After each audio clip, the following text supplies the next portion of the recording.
Or is he? Or can we not hear him? We can't hear Drake. Oh, well, this is just. This is pretty emblematic of the weekend. This, you know what? This is how I wanted it to go.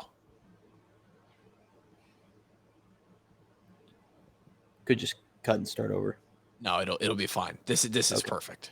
Any of this? No. Oh, there he is. What do you got to say, man? What do you got?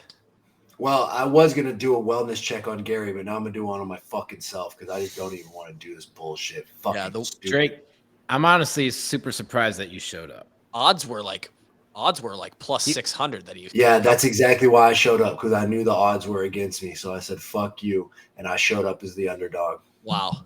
Unreal. Love that out of you. Unreal.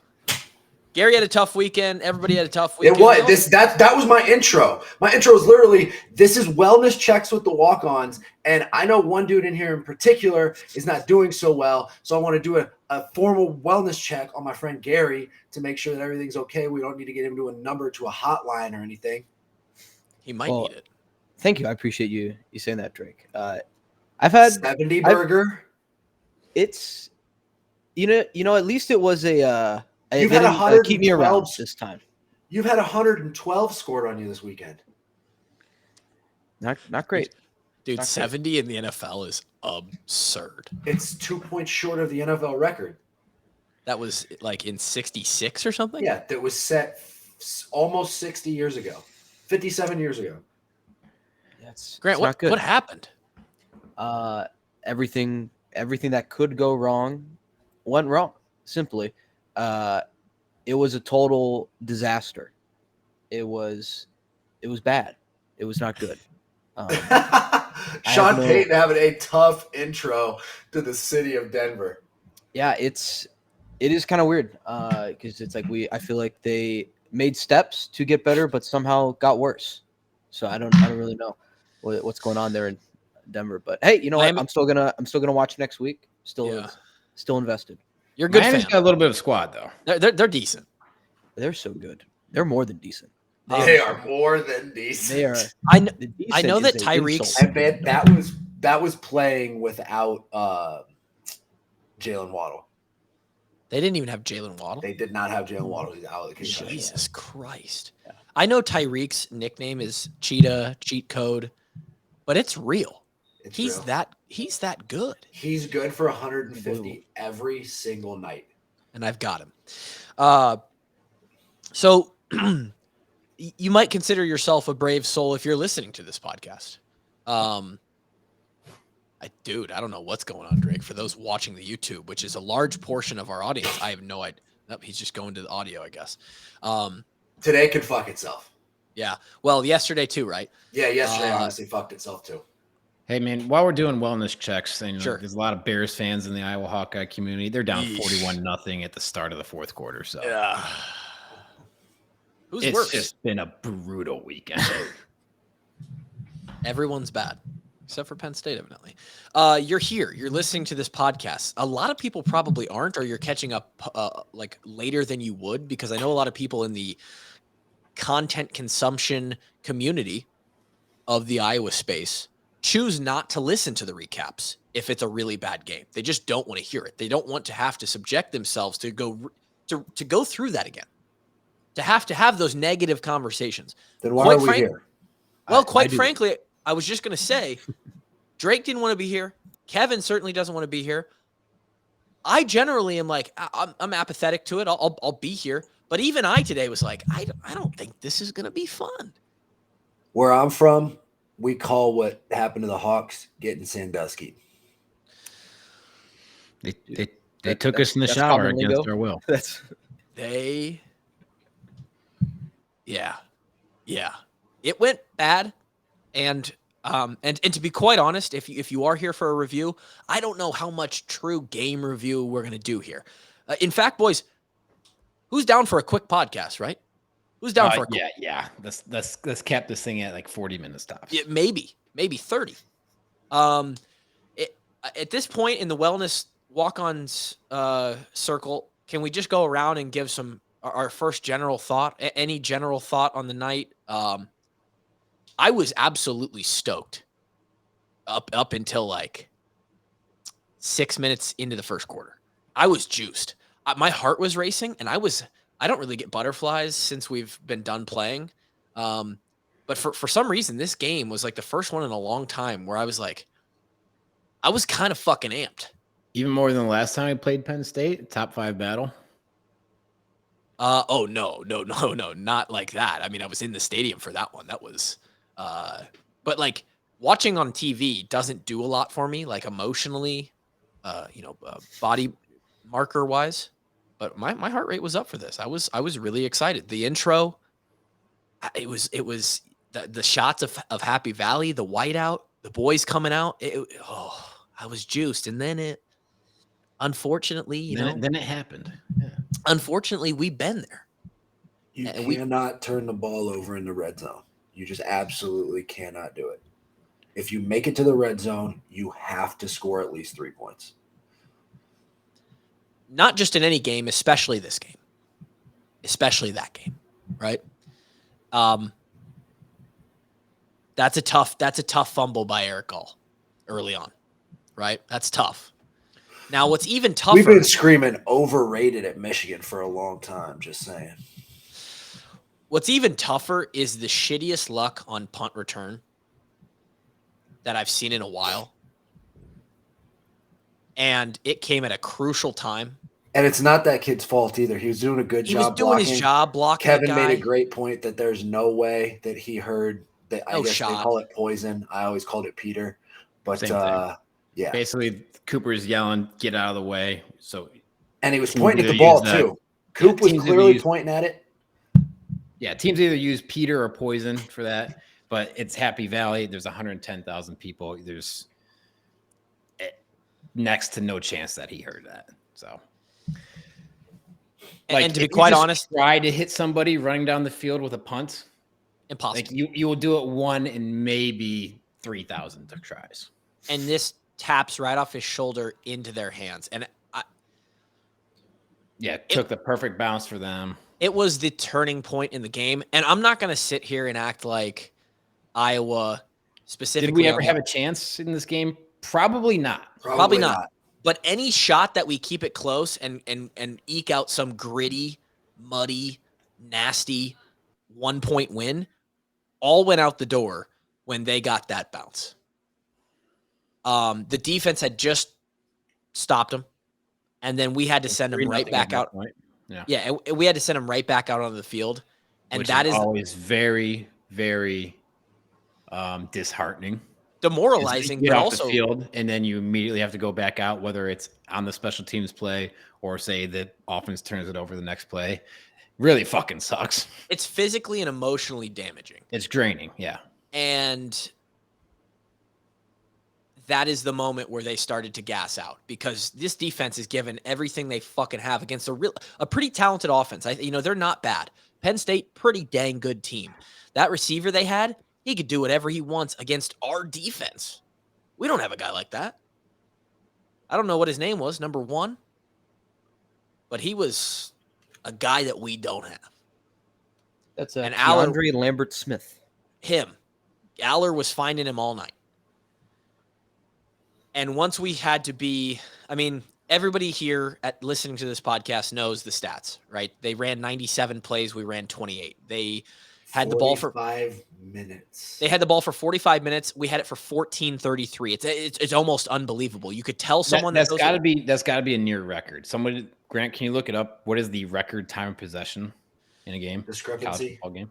It's got to be up there. We had more turnovers than first downs. You can keep going. Everybody knows the stuff. I don't have to repeat it. The numbers and the stats of this game are almost storybook stuff, almost fictional. It doesn't even make sense. We're right back where we were last year, the exact same spot.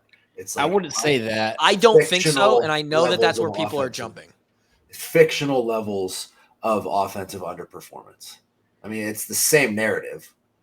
It may not be the exact same situation. It's the same narrative. I'm not saying that they're light years ahead of where they were last year, but they are. This was ahead. By far the best opponent they've played in the last year, 2 years. I think they'll have better success throughout the rest of the year than they had yesterday. Dude, if they're any further ahead than they were last year, they would not have had 70 yards. And this is what I'm getting to. Is cut the entire fucking offensive roster. What I'm getting at, Drake, is that we were just completely and utterly not in the same class as these guys. Buzzsaw. Not even close. Like, usually we have the saying, like, hey, we play them 10 times, maybe we won one or two. I don't know if that's true for these two teams. Yeah, I think this one was more like we play them 30 times, we win one. I don't know if it's that 20. We won 1 out of 20 probably. I do want to take a quick moment to, this could be, and you guys may think this is bullshit. The listeners may think this is bullshit. In fact, many people on social media think that a lot of the stuff that I say is bullshit, and that's fine, but I'm the one with the microphone, so I'm going to say it.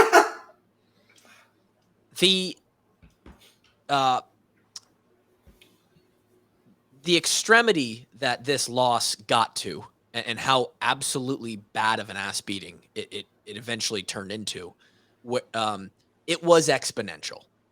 There was a turning point where when you are only on the field for 3 plays with your offense, and the defense is basically playing the entire game, and you're having these turnovers, several of the turnovers, and turnovers is an issue right now, by the way. We got to fucking fix that. It's an unbelievable issue. But when you're doing that, and you're also not going anywhere in the 3 plays that you do have, this thing got worse than I think the levels of our defensive talent and their offensive talent actually are. I think it looks worse than it actually is. Yeah, I still got a lot of faith in the defense. I mean, I'd make the argument that we got our asses kicked worse than 31-0 shows. I would agree. With that. But I also don't think our defense is that bad, if that makes any sense. No, they're not at all. They're not that bad. Having to play 45 and a half minutes against a Penn State offense that has a lot of talent on it, giving up 31 points is pretty good, dude. I mean, I don't think their offense is otherworldly. I think they're not. I talked about the preview. I said that Drew Aller is a question mark. We don't know how good he actually is. I think he's a really solid quarterback. I think he'll end up being an NFL quarterback one day. Their receiving core, they have that one guy. I think their offensive line's pretty good. Running back's pretty good. Half of that being on the field for 45 minutes and 97 drives is on them. They couldn't get off the field. Yeah. I mean, they didn't give up any big plays really, but Penn State didn't really take any big shots, but they just methodically moved it down the field. Yes, Kevin. But what I'm saying, look at the second half drives, it's touchdown, 75-yard touchdown, 71-yard touchdown. They got the short field, 20-yard touchdown, 60-yard drive, missed field goal, and then they needed out for the end of the game. They didn't get off the field. What I'm saying though, Kev, right, is they part of them, especially as the game wears on, not getting off the field, is because they're fucking tired. Yeah, 100%, dude. First drive, second half, I'm watching Jay Higgins run sideways the sideline. It wasn't just him; it was everybody. It's like, oh my god, talk about a guy that plays his legs were heavy, man. It looks like he's trying to carry a trailer behind him. Yeah, I mean, double-digit tackles again, though. Pretty cool. Yeah. Well, yeah, when you have 97 plays, I would fucking hope the whole defense has double. You want to know what's crazy, Kevin Drake? Gary, you won't get this one, but on Sunday Shakeout, there's a number of plays that you have to play for, that at least Doyle had at one point, to where if you played above that number, then you had a slightly easier shakeout run. The offense almost, or did they not make it? They moved it up to 30 when we were seniors. So they didn't make it. See, 36. Okay. Well, that's unbelievable that they're that close. Yeah, so I mean, unless you were like Cade got pulled, so he's running. So unless you're an offensive lineman who played every snap, yeah, you're doing the full conditioning on Sunday. Fuck. But on the other side of that, I'm surprised they left the starters in on defense in the fourth quarter like that, because 97 plays takes a shit ton out of you. It's almost irresponsible. And it's not like we're going into the bye week. Like, these accumulate over the course of the year. We are not going. I was surprised to see the starters in there as long as they were. Like that game was over. There was no chance of us winning that football game come midway through the third quarter. Or the midway through the second quarter. It was still 10-0 in the second quarter, but yeah, let's be real. I did see a wild live total points for Iowa in like the middle of the second quarter or third quarter was somewhere around 2.5. Like middle. It got down to half a point in like the third quarter, I think. Wow. That is not good. This is maybe a good quick second just because we have to get it in. Presented by Betfred, the walk-on betting recap of the weekend. If there is a silver lining, your boy's back to 7-4. Or wait, 7-5. I went 3-0 on the weekend. And I just want to put that out there. I also want to say a quick middle finger to Swish, who said that I was a doofus in the Discord for betting on Iowa State again. And I would say they handled Oklahoma State. Okay, fine. At home, got the win, covered. That was part of a parlay that I missed one team on. But my picks on the podcast were this game under 40. Damn near. Not the way you thought it would happen, but went to bed, turned the game off with 10 minutes left, by the way. Went to bed thinking that wasn't safe. I had Maryland by 7.5 over Michigan State, which is our next opponent. They covered that pretty easily. And what was my other bet? I bet it was Oregon. Oregon demolishing the Buffaloes, which I thought was coming, and it was. And Dan Lanning and the Oregon Ducks decided to absolutely they walked them, dude. They walk them. Yeah, they duck walked them. Who got ass kicked worse? I actually Colorado said that. Did. I might say Colorado. Colorado did. Somebody made the point of like, if Dion can come into Colorado and change things around in 1 year, we can do the same thing with our staff. And I'm like, well, Dion got fucking walked yesterday too, like probably worse than we did. I mean, the overall point is not incorrect in this age of NIL money and transfer portal. If enough money, you can go buy 5 new offensive linemen. If you it's accelerated for sure. But but Dion's also an anomaly. He's one of one. There's not going to be a lot of stories like Dion. Not too many coaches got Dion's resume. Grant, how was your 3 picks on the pod? Kevin, you said you were 1 and 2. I was 2 and 1. So I promised the people a 2 and 1 performance. They got it, but they got 0 wins. They got 2 losses, and they got a tie. Okay. So my favorite pick of the week was Rutgers plus 24. It looked good pretty much all game long. They throw a pick 6 on Michigan's 20-yard line. Ends up being a push. I think it was it opened at 24.5 at the beginning of the week. So if you got it there, congratulations. But that ended up being a push at 31-7. Let's see. I had. How does Vegas know, dude? They're good at what they do, man. This thing is rigged. It's rigged. Thinking about things that Vegas doesn't know, I had the Hawks plus 15. Obviously, they got fucking dog walked. They lose by 31.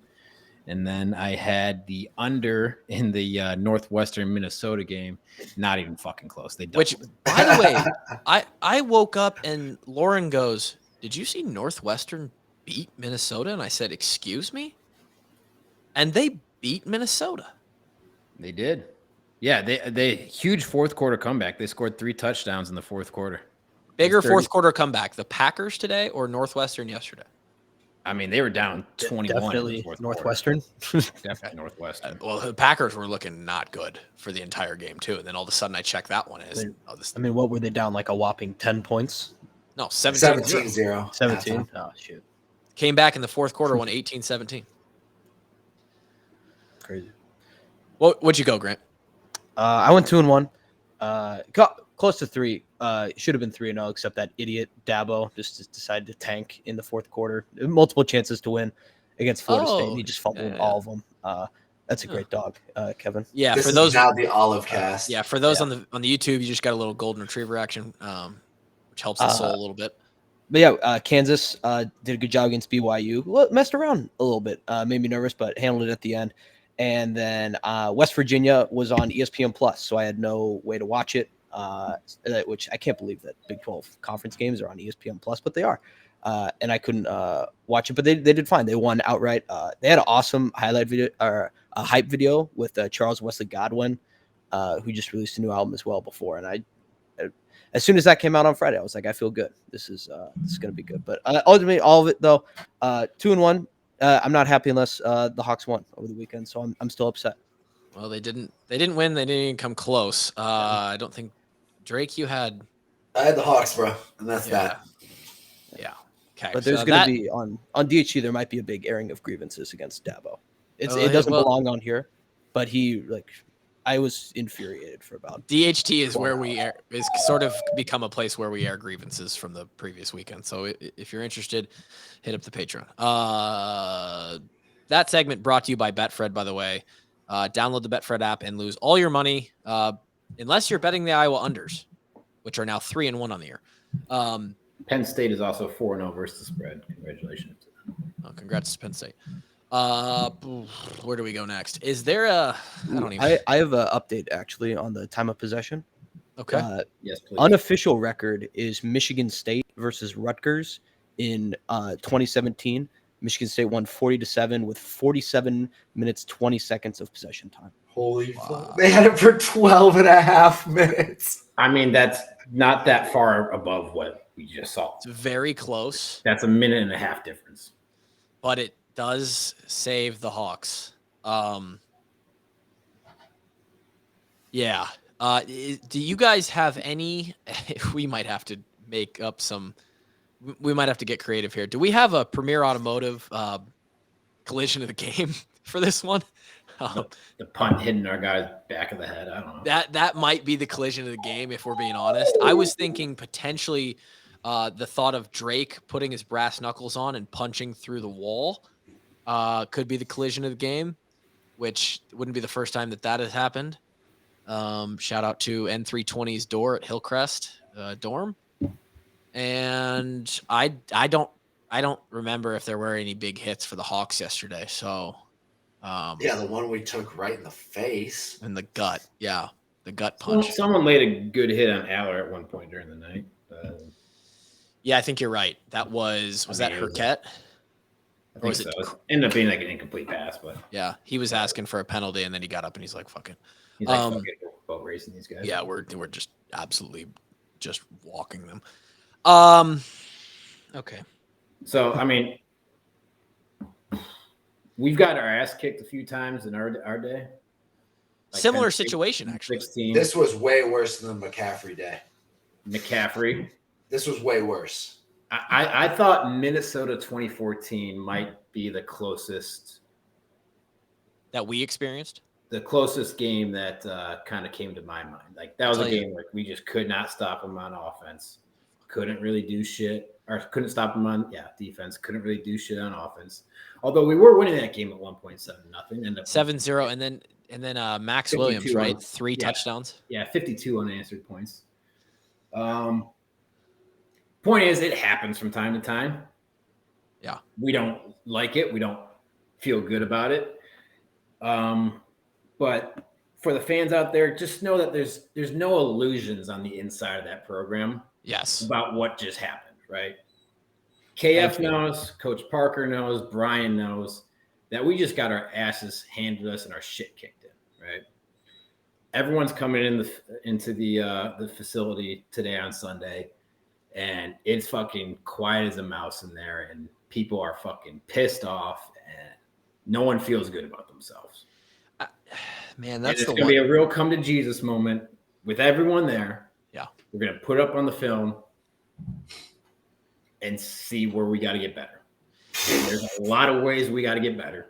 That's going to be a tough film to watch. That's a tough day in film, and I'm so glad that I'm 29 and washed as fuck.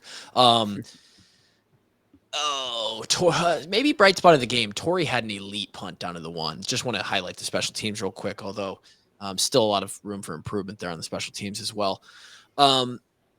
I mean, if you can add another turnover there, basically, is we had a block kick, but then we end up running into the snapper at the game. That turned into a touchdown. So, I also want to this is directly to the punt coverage team. I played 4 years. Kevin played right next to me for 4 years on that punt team.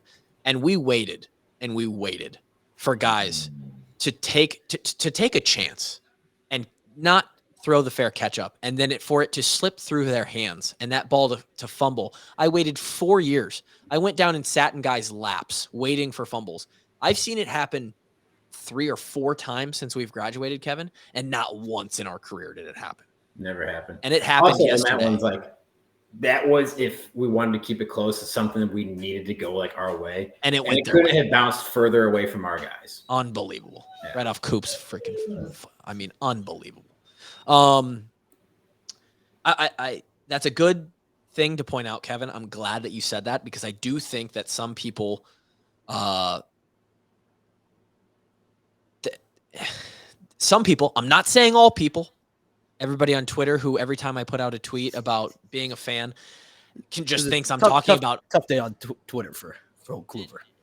Well, let's be honest. You need to get off fucking Twitter, dude. I sent a tweet last night. Twitter fingers #1. I sent a tweet last night knowing it would just do numbies because and then I just went to bed. And then I woke up, over 100 replies to the tweet. What did you tweet? I didn't see it. All I tweeted was, Twitter venting is unmatched. This stuff appears to leave people in shambles. It'll be okay, everyone. I hit tweet, went to bed. What?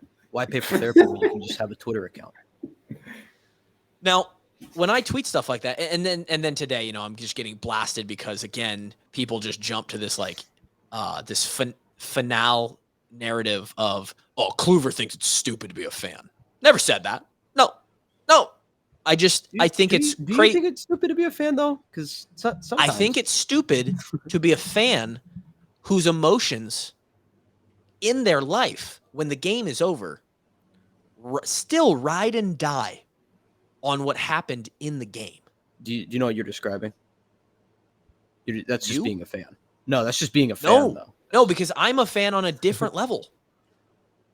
Can you not just watch the game and then the game ends and it's like, okay, cool, on to the next thing in my life? For my teams personally, no. Until the next game. I don't understand that. Because even as a Hawkeye fan today, dude, I had a great fucking day. And I hardly thought about it until you guys texted and said, let's get this thing over with. And then we're on the podcast for 45 minutes and then we're off. And then I'm not going to think about it again. So are you saying that when the Hawks are winning, your emotions are completely unaffected versus last night when you turned the game off in the fourth quarter? Completely unaffected. I don't believe that, because you turned it off. Do you not, though? Because you know me, Kevin. You know me. No, because if you were completely unemotional about it, you would have kept watching the game. No, okay, that's a good point. So last night, I go to bed at about 9:15. There was no reason for me. The only reason for me to watch that game anymore was to to see some stuff that I wouldn't have seen in the first 3 quarters and whatever of the game. Oh, look at that. How many times will you guys say it will be okay? Oh, you guys got lumped in with me. I'm sorry about that. On that first one. How many times will you guys say it will be okay? I responded every time, because it will, because it's just football. Yeah. Should we start some drama on this podcast and one of us draws straws and becomes the contrarian, just like the sky is falling type of person? People think that, you want someone to be like one of us should start to be burn the whole program down type person. Like First Take, it could be a Skip Shannon. Yeah, exactly. Okay. What you should do is almost like camouflage the episode title, be like everyone panic, like it's like code red, and then they come on here, it's like, it's Tyler Kluver, well, everything's gonna be okay hour. Well, and it's the funny thing, because now people who are on Twitter, they like to their thing and I think it makes them feel better in some weird way. They'll go on there and they will. Some of them will they'll tag me. Some of them won't.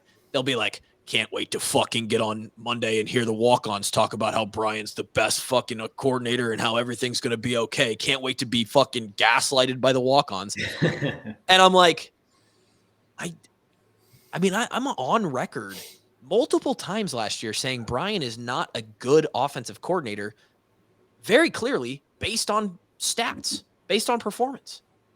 And people will still say that I am like his suck boy or something. That I'm like, I just tail the Ferences around. It's like so weird. I feel like I saw almost. I mean, there's definitely a lot of people going at Brian on Twitter, but I was seeing a ton on the offensive line coach. Well, I tell you what, it's not good. Bad offensive line. What a bad offensive line, and it's continuing to be a bad offensive line. Here's the thing, and I agree with the people on this. Oh, wait, weird. Kluver agrees with fans on Twitter. Wait a second, everybody, hold the phone. I saw this multiple times. It should not happen at a Division I university, Iowa specifically, with its history of having really good offensive linemen, that we should have this sort of offensive line performance 3 years in a row. And I agree. And guess what? I don't know the answer. Something is fucked. And I don't know the answer. Anybody got an answer? Because guys, misses on recruiting, man. I like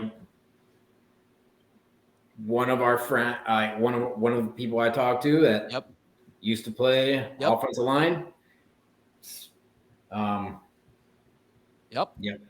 We used to recruit athletes and guys that can move and turn them into big offensive linemen. I think we've started recruiting big offensive linemen and hoping they can move. And hoping that they're athletes. And trying to guess what? They're not. They can't move. They're stuck in the mud. These kids are stuck in the mud. I mean, again, let's tone it down a little bit because that is a top 5 defense. No, but I've been saying it for 3 years now, dude. I'm not toning shit down. I said it the first 2 weeks of the season. I said last week, yeah, they had a little better week. We'll see what happens. Look, they got dog walked again. They've been getting dog walked for years. They've just been an open gate for years. Okay, continue. That's not going to happen the rest of the year. No, if it does, well, then we've got real fucking problems. But Kev, there is something to what Drake's saying. Is like, sure, I understand what he's saying. It's great if we can go 11-1, but if we can't compete with the actual good teams, the ones who are competing for a conference championship or a national championship, are we just, are we settling? Is it okay if we go 11-1, but look like a middle school team versus Penn State? Like, this leads us to 11-1 every year, and I will too, and I know fans hate to hear that. If we run the table, we don't get this schedule every year. That's true.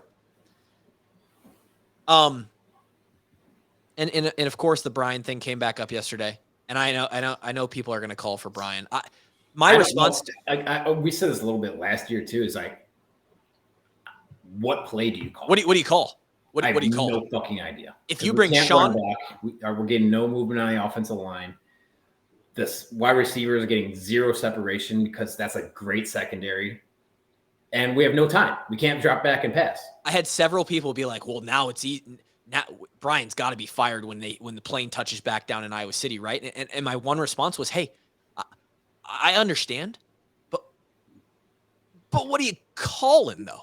What's going to work? We could bring Sean fucking McVay in." I can understand taking ownership of not developing players enough because clearly we haven't. But as far as from a play killing perspective, yesterday, again, I have no idea what you call that would work. Especially, I don't think there's anything in the call sheet that works yesterday. Especially once it's 17-0 and they know the offense hasn't been doing anything. So they just start pinning their ears back. And now they can take chances. They can just absolutely play with reckless abandon. We had one good play where Cade had a bootleg, and that's a Penn State error. That's not because we did anything good. I thought Brian's shovel pass to Eric All was a great play call. Great call. You hold on to the ball, and we get a field goal at least there. You'd hope. All of that being said, again, don't settled into themselves, and they were just superior in every aspect of a defense over an offense. Every single way. And again, for everyone that just heard that, don't take that as, oh, there it is. The walk-ons are defending Brian again. It's not that we're defending Brian. It's just that you're going to have to bring in God himself to find play calls that are, I don't think Sean McVay or Shanahan out in San Francisco, you could put them on. Nobody's calling a winning game. I don't know what those guys are going to come up with that's going to work. Now, here's the thing, and this might be a little hyperbolic, and people are just going to, they're going to eat this up like a little crumb sandwich. Oh my God, Kluver finally said something that I agree with. I don't think Brian's on the staff next year. Dude, I'd quit in the middle of the season if I was him. I don't think Brian's on the staff next year. Because here's the deal. There is a what do you call it? A currency that they're playing with. Kind of, it's an invisible currency, and I think the fans are certainly fed up and want different. And sure, you don't listen to the fans because there are some people in higher positions that probably have a little bit more knowledge, and the fans with a lot of money get listened to. They get listened to. And that's what bullshit walks. And that's what I was going to come around to. And guess what? We have a brand new AD, or she's going to be the AD. And when you're a brand new AD, and I didn't fully this idea wasn't fully formed until I heard John Miller talk about it on Hawkeye Recap. But he kind of confirmed the loose thoughts that I was having in my head and formed it. If you come in year one as an AD and you kind of like re-sign the guy that everybody fucking hates, it's just not a good look. And so even if you like Brian, even if Brian was doing well, like because of last night and because the first 3 weeks, quite frankly, weren't offensively just, even if it's not Brian's fault, if you could somehow divvy it down to like, oh, wait, we figured it out. It actually isn't Brian's fault, and everybody can clearly understand that it's not. I still don't think he's going to be around next year. I think that's where I'm going with this. And so things are going to get interesting, but that's not relevant right now. And I'm certainly one who's not about firing a coach mid-season unless it's for cause, like it's Mel Tugger or something. Because that completely fucks a position room, an offense. Like they've at least got him in there now, and they've got, some base built for this year. But yeah, that's my hot take, if it's a hot take at all. I have nothing else for this game. I mean, I have zero. There's nothing else to talk about. I mean, a bad game offensively is like, oh my God, you guys only got 162 yards of offense. What did we get? 78? I want to say less. 70? 68? I think it was the 60. I'll find it. I know one time we went to Wisconsin our senior year, I believe, and we had a day that was really, really bad. Yeah, and that was right after we put up 55 at Ohio State, too. Right, yeah, we've done some weird things. It didn't things. Make any fucking sense. Shit. We had 76 yards. There we go. That Wisconsin game, we just had 2 pick sixes. I think we had 4 for 25, Drake. That means we had 51 net yards of offense. It's bad. Not ideal. Yeah, so what did we talk about before? To win this game, we had to win turnovers. We lost 4-0. Yeah. If you told me we lost beforehand 4-0 and we lost by 30, I'd say that makes sense. Yeah, I would say that checks out. That all lines up pretty well. Field position, we did not win field position. We were doing good job in the first quarter. Trying. It was going like we needed it to go, and then didn't. Penalties did not. I mean, one crucial penalty on the field goal. Not that it was crucial, but it turned into 7 points, but the game was already over. We didn't play clean football. We had to play like a perfect game, and we didn't. Yeah.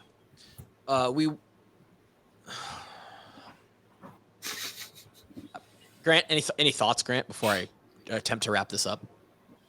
No, I mean, that was definitely a tough game to watch for sure. I was bummed. I was trying to raise some money for Children's Hospital. I said that if the Hawks won, I was going to donate whatever amount they win by 10x to the kids. Got a lot of people who agreed to match, and they scored no points. So you're asking for $300 from the Children's Hospital right now?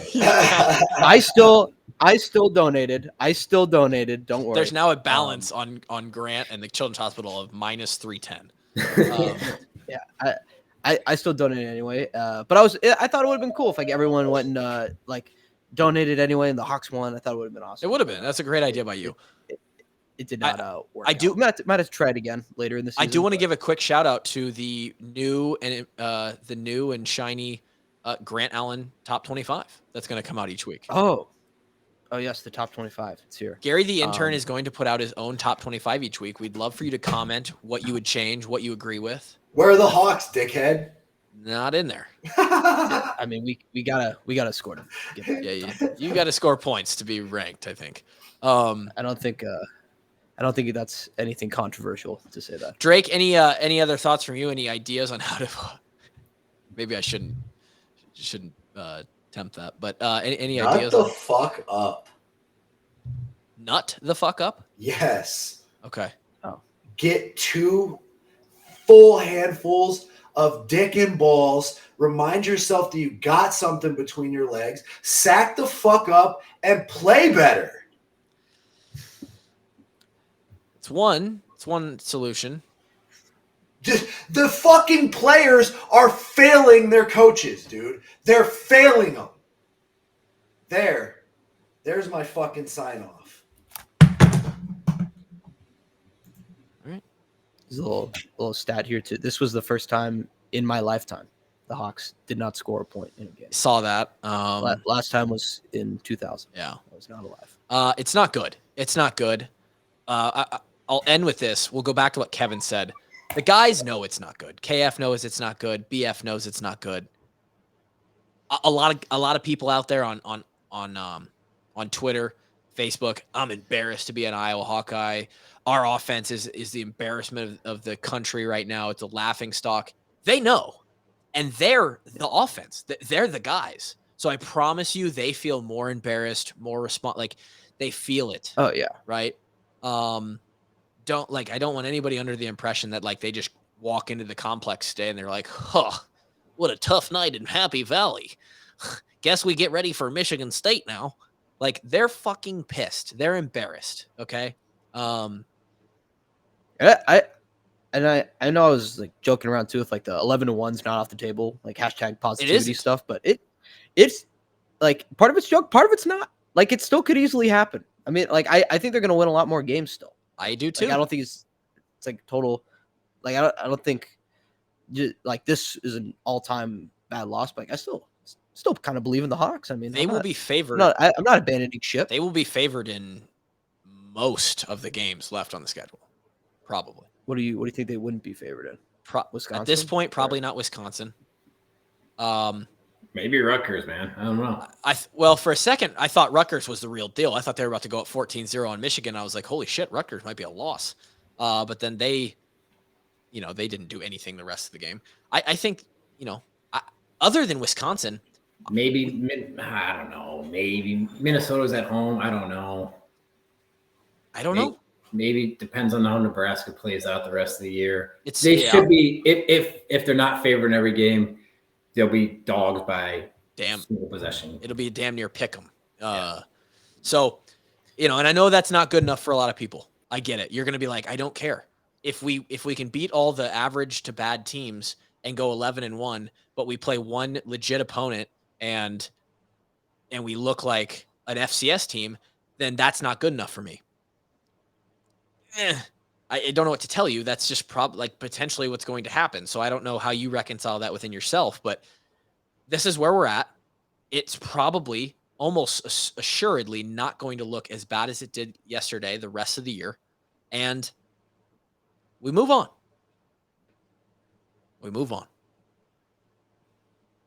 That's it. Grant, Kevin, any final words?